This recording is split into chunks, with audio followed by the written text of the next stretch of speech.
January 26, 1945. Snow covered the open farmland outside the small French village of Holtzwihr as German infantry and armored vehicles advanced steadily toward a thin American defensive line. Soldiers from the U.S. 3rd Infantry Division had already been fighting for hours, and the pressure from the German counterattack was beginning to break their position. The enemy forces moved across the white fields in coordinated groups, supported by armored vehicles that fired toward the American lines to keep the defenders pinned down. Several American tank destroyers attempted to hold the ground, but enemy fire quickly found its mark. One of the vehicles was hit and erupted into flames, its engine compartment burning fiercely in the middle of the battlefield. As the damaged vehicle burned, the situation for the American defenders became increasingly dangerous. German soldiers were pushing forward through the open field, using the burning wreckage and scattered terrain as cover while moving closer to the American position. With armored support destroyed and enemy troops closing the distance, the American line began pulling back toward safer defensive ground near the village. If the German forces managed to break through the sector, they could overrun the remaining defenders and open a path deeper into the Allied positions. Amid the smoke and fire, one American officer refused to leave the field. Instead of retreating with the rest of his company, he ran toward the burning tank destroyer standing exposed in the snow. Flames and thick smoke rose from the damaged vehicle, and an ammunition inside the wreck could explode at any moment. Ignoring the danger, the officer climbed onto the turret where a heavy machine gun was still mounted. From this exposed position, he could see the German soldiers advancing across the open ground. As they moved closer, he gripped the machine gun and opened fire, sending bursts of ammunition toward the attacking troops, while calling artillery strikes onto their positions. That officer was Audie Murphy, and in the next hour his actions would turn one of the most dangerous moments of the battle into one of the most remarkable stands of the Second World War. The fighting around Holtzwihr took place during the difficult winter campaigns that followed the end of the German Ardennes offensive, better known as the Battle of the Bulge. By January 1945, German forces were no longer launching the massive attacks that had shocked Allied commanders weeks earlier, but they were still fighting aggressively to slow the Allied advance across eastern France. In the Alsace region, where the village of Holtzwihr was located, German units launched a series of counterattacks in an effort to push American forces away from key roads and defensive positions. These battles were smaller than the Ardennes offensive, but they were still intense and dangerous for the soldiers involved. For the Allies, the controlling villages like Holtzwihr was important because they served as local defensive anchors in the winter fighting. Roads connecting these villages allowed supplies, artillery, and reinforcements to move across the region. If German forces could break through the American lines in this area, they could disrupt Allied positions and slow the larger advance toward the Rhine River. Because of this, even small villages in the snow-covered countryside could become the center of fierce combat. The responsibility for defending this sector fell to units of the U.S. 3rd Infantry Division, a formation that had already fought its way through North Africa, Italy, and southern France. By the winter of 1945, the division was experienced in combat, but also exhausted from months of continuous fighting. Though soldiers were operating in harsh winter conditions, often defending positions in deep snow while facing repeated enemy counterattacks. On the morning of January 26th, German forces moved toward the American line near Holtzwihr, with infantry supported by armored vehicles. Their goal was simple: push the American defenders out of the area and reopen the ground that Allied forces had recently taken. For the American troops holding the line, the attack created immediate pressure. The open farmland offered little protection, and once the German advance began, the battle quickly turned into a desperate struggle to prevent a breakthrough. It was in the middle of this counterattack that Audie Murphy and the soldiers of his company found themselves facing one of the most dangerous situations of the campaign. The ground around Holtzwihr offered little comfort to soldiers trying to defend it. The village sat in a stretch of farmland typical of the Alsace region, with wide open fields broken only by small clusters of trees and scattered farm buildings. In winter, the landscape became even more exposed. Snow covered the ground, and the leafless trees offered almost no concealment for troops moving across the terrain. Anyone advancing across the open fields could be seen from a long distance, but the same visibility worked against the defenders as well. Positions that fired too often quickly revealed themselves to enemy artillery and armored vehicles. The American defensive line near the village had been established across this open ground. Infantry units held shallow positions supported by a few armored vehicles and tank destroyers placed where they could cover the most likely avenues of German approach. From these positions, American soldiers could watch the field stretching away from the village and detect enemy movement before it reached their lines. But holding that ground was dangerous. If enemy forces managed to cross the open terrain and close the distance, the defenders would find themselves exposed to concentrated fire from infantry and armored vehicles at the same time. Winter conditions made the battle even more difficult. Cold air and snow reduced mobility for soldiers on both sides, and vehicles struggled to maneuver through icy ground and muddy patches beneath the snow. The weather also meant that soldiers had to fight while carrying heavy winter equipment, adding to exhaustion during long hours of combat. Visibility across the snowy landscape remained clear enough for both sides to observe each other's movements, making every advance or withdrawal a risky maneuver.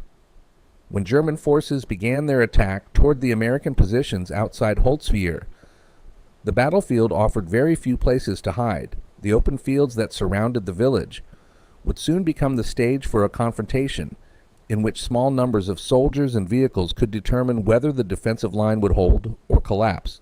The American position outside Holtzwihr was held by soldiers from Company B of the 15th Infantry Regiment, part of the U.S. 3rd Infantry Division. These men had already fought through several difficult campaigns before reaching the snowy fields of Alsace. By early 1945, they were experienced soldiers, but the constant fighting and harsh winter conditions had taken their toll. Many units in the division were operating below full strength, and the defensive line near the village was thinner than commanders would have preferred. To strengthen the infantry defense, the Americans had support from several M10 tank destroyers, armored vehicles designed specifically to counter enemy tanks.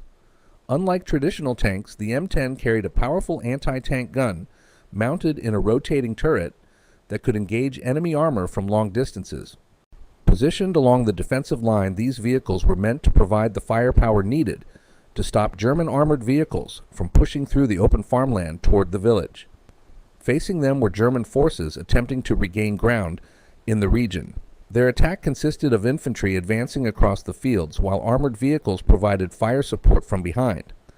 The German soldiers moved forward in coordinated groups, using the terrain and scattered cover where possible, while their armored vehicles fired toward American defensive positions.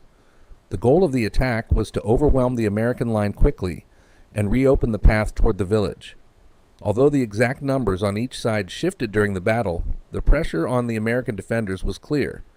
The German counterattack had both infantry and armored support, and while the American line relied heavily on its few armored vehicles and the determination of the infantry holding the ground.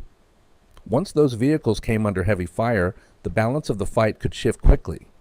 For the soldiers of Company B, the battle outside Holtzwihr was not simply another patrol or skirmish. It was a defensive fight where the line had to hold. If the German forces managed to break through this sector, the road toward the village and the positions behind it would suddenly become far more vulnerable. The officer responsible for holding the American position that morning was Audie Murphy, a young company commander whose combat experience far exceeded his age. Born in Texas, Murphy had joined the U.S. Army during the early years of the war, and quickly found himself in the middle of some of the most demanding campaigns of the European theater. By the time he reached France, he had already seen intense fighting during the Allied advance across Italy and southern France.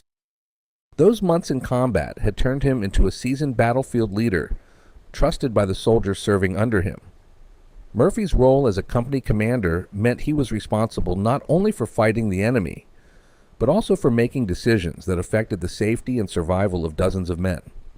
On a battlefield where communication could break down and situations changed rapidly, officers often had to rely on their own judgment to decide when to advance, when to hold ground, and when to withdraw to safer positions.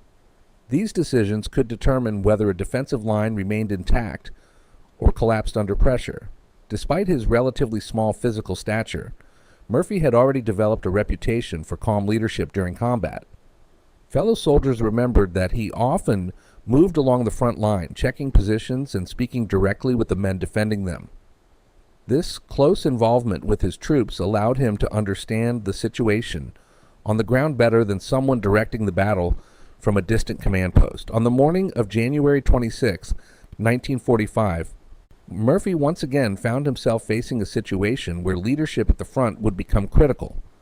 German forces were advancing toward the American position near Holtzwihr, and the defensive line was beginning to come under increasing pressure.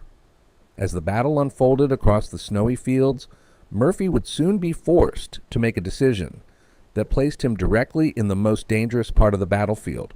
As the German counterattack gained momentum outside Holtzwihr, the pressure on the American defenders increased rapidly. German infantry moved forward across the open snow-covered fields, while armored vehicles provided covering fire from behind them.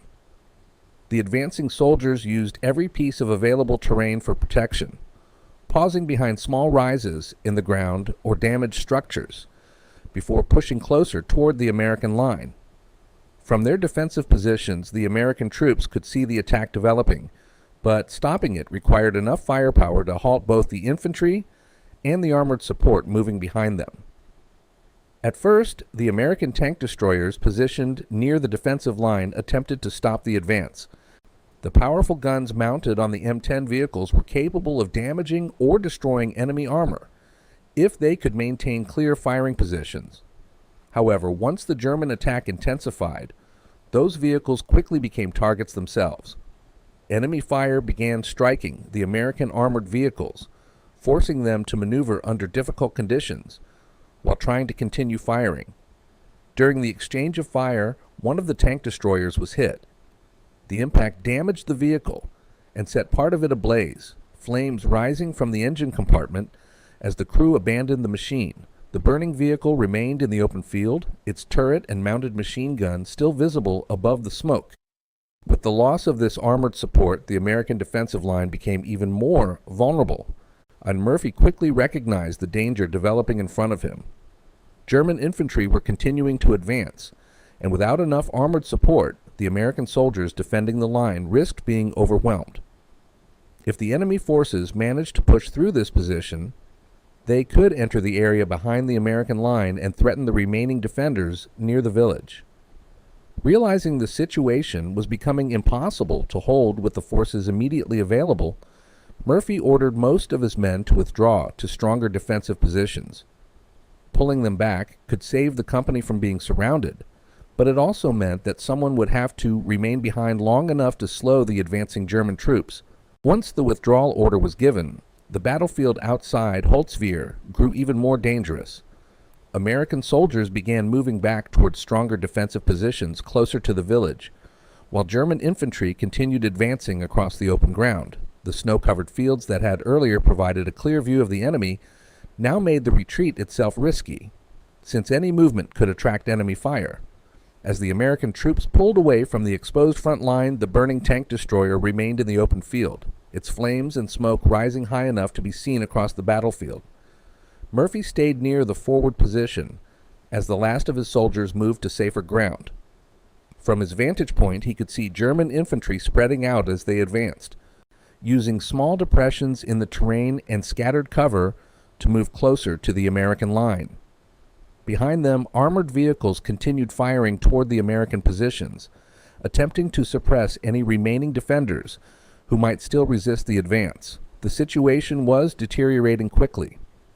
Without someone delaying the attack, the German troops could continue moving forward and reach the American positions before they were fully reorganized. The burning tank destroyer stood only a short distance away, its metal hull glowing through the smoke as flames climbed higher around the damaged engine compartment. The vehicle had already been abandoned by its crew after being hit, but one important piece of equipment remained intact: the heavy machine gun mounted on the turret. From that position, the weapon could cover a wide section of the open field, where the German soldiers were advancing.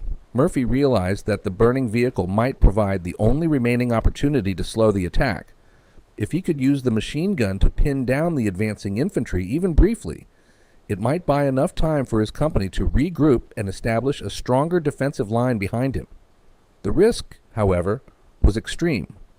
The damaged tank destroyer was still burning, and the heat and flames could cause ammunition inside the vehicle to detonate at any moment. In addition, the turret sat fully exposed in the middle of the field, making anyone standing there an obvious target for enemy fire. Despite these dangers, Murphy moved toward the burning vehicle as German troops continued advancing across the snow-covered ground. The next decision he made would determine whether the American line had any chance of holding. As the last of his soldiers withdrew toward safer defensive ground near the village, Audie Murphy remained at the forward edge of the battlefield, watching the German advance. From his position, he could see the enemy infantry continuing to move across the open field, spreading out as they approached the area where the American line had previously stood. The burning tank destroyer remained only a short distance away, its flames still rising into the cold winter air. The heavy machine gun mounted on the turret was still intact, and from that elevated position, the weapon could cover a wide section of the field where the German troops were advancing. Murphy quickly understood what the machine gun represented. If the German infantry continued forward without resistance, they could reach the American defensive positions before the withdrawing soldiers had time to reorganize. Once that happened, the enemy attack could break through the line and push deeper toward the village. The only way to prevent that outcome was to delay the advance long enough for the rest of the company to regroup. Running toward the burning vehicle meant exposing himself directly to enemy fire. The tank destroyer stood alone in the open field, and the flames surrounding it made the vehicle highly visible from a distance. There was also the constant danger that the heat from the fire could ignite ammunition still stored inside the vehicle. Even so, Murphy recognized that the weapon mounted on the turret offered the strongest firepower available in the moment. Rather than retreating with the rest of his company, he ran toward the burning tank destroyer and climbed onto the turret. From that exposed position, he grasped the heavy machine gun and turned it toward the advancing German soldiers, preparing to fire. Standing on the turret of the burning tank destroyer, Audie Murphy now had a clear view of the open field stretching out in front of him. Through the drifting smoke and flames rising from the damaged vehicle, he could see German infantry moving forward across the snow-covered ground. Some soldiers advanced cautiously, using shallow depressions in the terrain as temporary cover, while others moved in short bursts across the open field, attempting to close the distance toward the American positions near the village. Behind them, armored vehicles continued firing toward the area where the American defensive line had previously been located. Murphy brought the heavy machine gun to bear on the advancing troops and opened fire. The powerful weapon sent long bursts of ammunition across the field, forcing the German soldiers to drop to the ground or seek cover wherever they could find it. The machine gun's elevated position on the turret allowed Murphy to sweep the weapon across a wide section of the battlefield, making it difficult for the advancing infantry to continue moving forward without exposing themselves to fire. At the same time, Murphy used a field radio to coordinate artillery support. Even while firing the machine gun, he remained in communication with American artillery units positioned behind the front lines. By observing the movement of the German troops across the field, he relayed adjustments that helped guide incoming artillery fire closer to the advancing enemy positions. Soon artillery shells began landing among the German infantry, adding explosions and smoke to the already chaotic battlefield. The combination of machine gun fire and artillery strikes forced the attacking troops to slow their advance. German soldiers attempting to move forward found themselves caught between the bursts of the heavy machine gun and the impact of artillery shells landing nearby. Some attempted to maneuver around the area covered by Murphy's weapon, but the open terrain offered few safe routes forward. Meanwhile, the tank destroyer beneath Murphy continued burning. Flames flickered around the damaged engine compartment, and thick smoke drifted across the turret where he stood. The heat from the fire rose into the winter air, and the possibility that ammunition stored inside the vehicle could detonate remained a constant danger.